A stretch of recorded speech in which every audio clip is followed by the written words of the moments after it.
everyone, and welcome to a new edition of Pepito Live. Amigos, thank you for being there. This is a Saturday afternoon. Very rarely we will do a show on Saturday afternoons, but this week we finally got some news on some of the changes and some of the reforms to the immigration procedures here in Costa Rica. Some of the stuff we've been waiting for a long time, and some of the stuff we were been waiting for some clarifications. And today we have some clarifications and some no clarifications. But what do we do when we have situations like that? We call none other than our good friend Marcela Gurdian to come and bring some light on all of these very complicated issues. Marcela Gurdian, she is the immigration expert in Costa Rica, the immigration expert, not an immigration expert. She is the immigration expert. There she is. Hola, Marcela. Hi, Bienvenida. And Pepito. thank you for being there, Marcela. Thank you very much. I am the expert.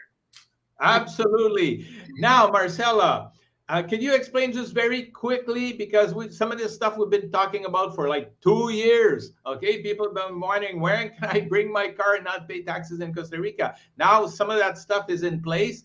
What's the procedure in Costa Rica? How the hell does that work?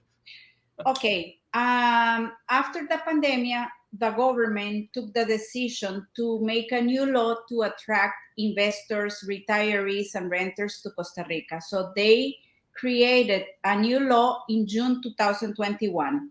They reduced the amount of the investment from $200,000 to $150,000, and they grant tax benefits for investors, renters, and retirees. Okay, this law was approved June 2021. The government was supposed to create a second law after 6 months, but according to Costa Rican time, we just got the second law after 1 year and a half. Okay, so the second law, to see how the government is going to implement the first law, was signed and published this week. So it means that is right now in application. It means that if you got your residency approved after June 2021, you could obtain the benefits of this new law. Okay, right now, right away. Right now. So that's what we're going to go through. We're going to go through this point by point to try to keep all of this as easy as possible for everybody going. And Marcela, the title of the show today is the Immigration Reform for Investors, good or not so good. And you're going to give us your true expertise and your like honest opinion on some of these changes, right? Exactly. I'm honest. Okay, good. We appreciate that. Then investors, it will not be accepted in the name of a Costa Rican company, for which reason the investment by real estate in personal name will only be accepted. Okay, that's something not good about the law, because they are limiting my right to have a property in the name of a Costa Rican corporation or in my personal name. And I have the right to choose. So now this new law is saying that if you want to get residency as an investor because you have a property in Costa Rica, the property should be in your personal name, not in the name of a Costa Rican corporation. This is completely illegal. Completely illegal. I personally, I will fight this law, this article, because I mean, I have the right to choose if my property is in the name, if my personal name, or in the name of a Costa Rican corporation because of liabilities. So the good is that we have a solution. That's the good. So if you own a property and the property is in the name of a Costa Rican corporation, you are able to get residency. But we need to do some changes in the corporation. So we need to raise the social capital of the company to $150,000. We need to register the company with the tax department as an active corporation, and you will obtain the residency. Okay, so good is that in Costa Rica we can always find a solution. Okay, but this part of the law that is limiting my right to put a property in the name of a Costa Rican corporation is not good. It's not good. Okay. Okay. Okay. So, but for the time being, that's a little bit of a gray area, a little bit of a problem, but there are ways to go around that. Yes, I mean, the way to go around is increase the social capital of the corporation, $250,000. That's going to cost you around $600 between government stamps and legal fees. And then you have to register as an active corporation before the tax department. It means that you will have to do a monthly declaration to the tax department. That's going to cost you a monthly fee, even if the declaration is in zero.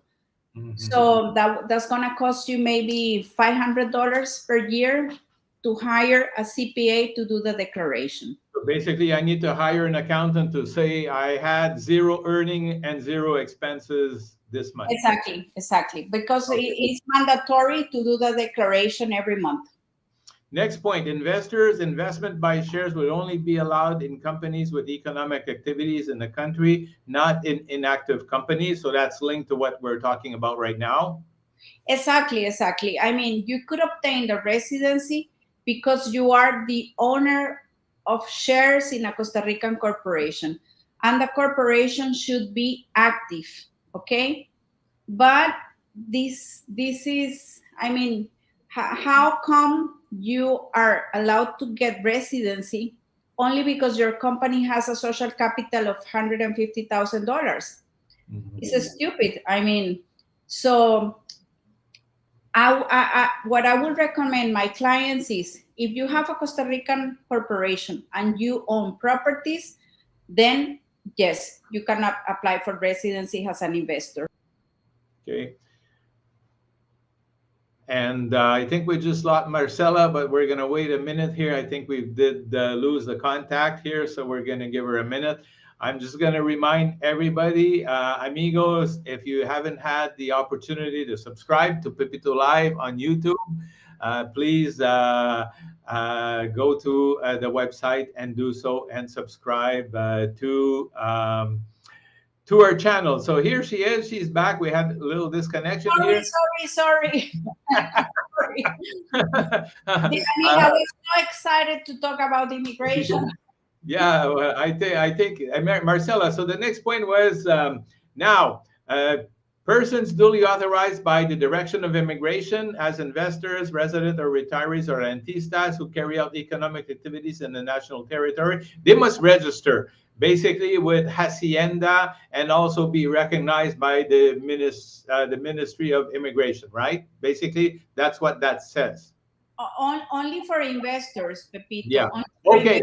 Not for renters or retirees. So if you're applying for residency because you have shares in a Costa Rican corporation, you must be registered with the tax department. Okay. So, but important. So anybody that apply that is covered by this new law is someone that applied for residency after June 2021. Okay. There is an article in the law that says that this law will be applied to investors who are still waiting for the residency at immigration. So maybe the law will be applied to an investor who has been waiting for years to get the answer from immigration, but that's not clear. So I am assuming that that's going to be the case, because it's going to be good for the foreigner who doesn't have the answer from immigration yet, that he will be able to obtain the benefits. But it is Costa Rica, so we have to wait to see. We have to wait for clarifications from immigration. Perfect.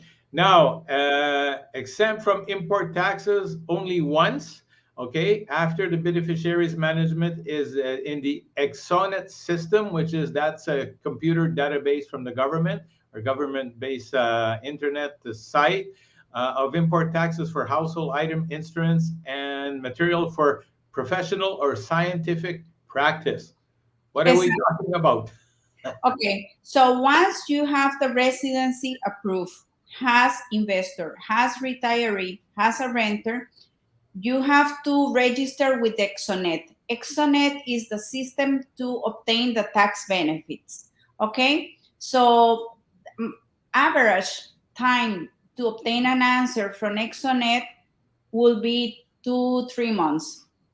Okay, but you have to be registered with Exonet, and then you will be able to bring anything that you need, appliances for your house. You can bring 2 vehicles without taxes. If you have a business activity in Costa Rica, you can bring whatever you need for your business activity. And also, if you buy a property, you will have 20% discount on transfer fee. And that's a lot of money, because in Costa Rica, I mean, if you want to bring a vehicle, you pay a lot of money in taxes. If you want to transfer a property, you pay a lot in transfer fees. So you will get 20% discount on transfer fees and no taxes for the vehicles. So that's good. You can bring one boat, one plane, one vehicle, one boat, so per family. Per family. Okay. So if you have a family, let's say Pepito, is a couple that is legally married. They apply because the husband is the main applicant and the wife is dependent. They can bring only 2 vehicles. But if they apply independently, Marcela applies as an investor and my husband applies as an investor, they can bring 4 vehicles. Okay? But it also means that you will have to pay Costa Rica medical system individually. So Marcela will pay and my husband will pay Costa Rica medical system. But that would be more costly, right? Yes, but the fee to Costa Rica medical system as an investor is around $100 per month, per person or per family. Okay. Now that's a good news, Marcela. So I'm bringing in my Ford truck from Toronto, Ontario, Canada, and then 2 years from now, I decide that I get my benefits. Thank you to the Presidente of Costa Rica. And then 2 years from now, I decide in the end I don't want to keep my Ford truck from Toronto, Canada. I want to sell it, and I want to buy myself a nice little Jeep here in Costa Rica. So what happens with the benefits I receive from the government? You will have to pay the taxes, Pepito, because this law says that you need to keep the vehicle for 10 years. That's so stupid. That's so stupid. That's something that's also illegal, because they are giving me a benefit, but I have to keep the vehicle for 10 years. Then after 10 years, I don't have to pay anything. But if I sell the vehicle before, I have to pay the taxes. Anyways, I mean, if you bring the vehicle from Canada, you keep it for 4 years, okay? You don't pay the taxes. But after 4 years, you want to sell the vehicle, then the value of the vehicle will be lower. So you will pay less taxes. But at the end, is kind of, is good or is bad? Yeah, but Marcela, who keeps a vehicle 10 years? No one. No one. Yes, I know, Pepito. Okay, here's another question. What happens if I die in 5 years? No, nothing, because you die, nothing. Nothing happens. Okay, so these are the different points. Now, we have, as established in Article 12 of the law, investors, renters, and retirees may opt for the benefits granted in Article 5 of the law 996 only during the first 5 years of its validity. So this law is good for 5 years. Yes, that means that this law will be in application only for 5 years, because the aim of the government is to attract foreigners to Costa Rica. But they want to attract foreigners to Costa Rica, and they do this law. I mean, it's like it makes no sense, Pepito. But I mean, it makes no sense because they should, how can they force you to keep the vehicle for 10 years?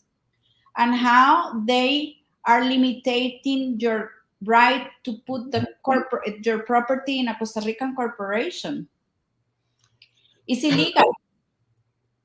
I don't know, Marcela, but here's my question to you. So, will you believe that somebody will contest that in front of the government, or opposition parties, or lawyers, people like you? Yes, well, for sure. So for sure, definitely, because it is the part of limiting my right to put the property in a Costa Rican corporation is illegal completely. Because you, as a foreigner, you have the same rights as me, as a Costa Rican.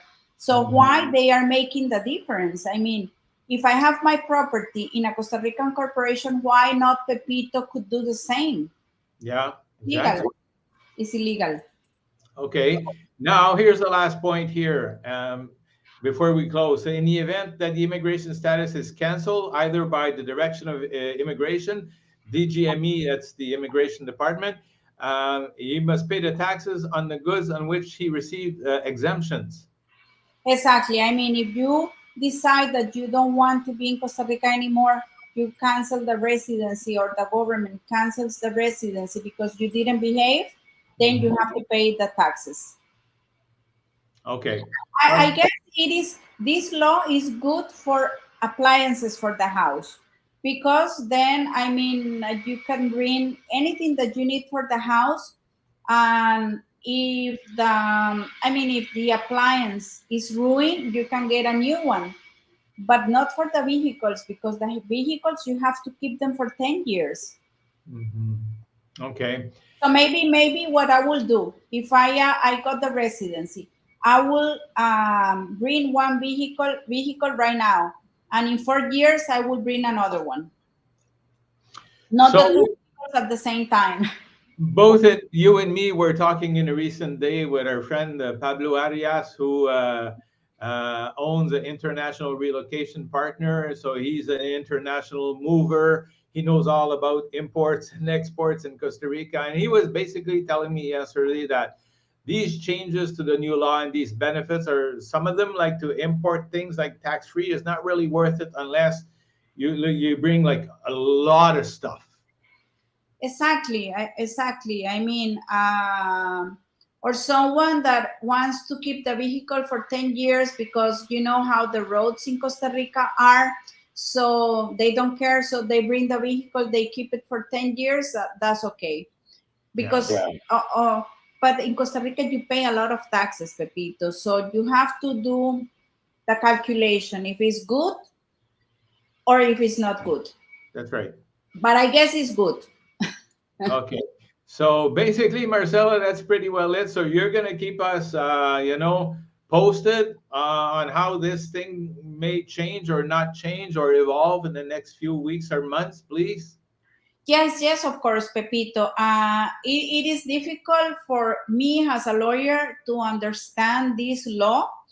So it's going to be even more difficult for a foreigner to understand the law. So I'm here to Okay. clarify the doubts. Well, we But really appreciate it. in Costa Rica, what is good about Costa Rica, that's why we are happy people, is that we can always find a solution. Okay? Tienes totalmente razón. Mhm. Gracias por todo, Marcela. Hasta Bye luego. bye. Thank you. Good Pura vida. afternoon. Bye Chao. bye.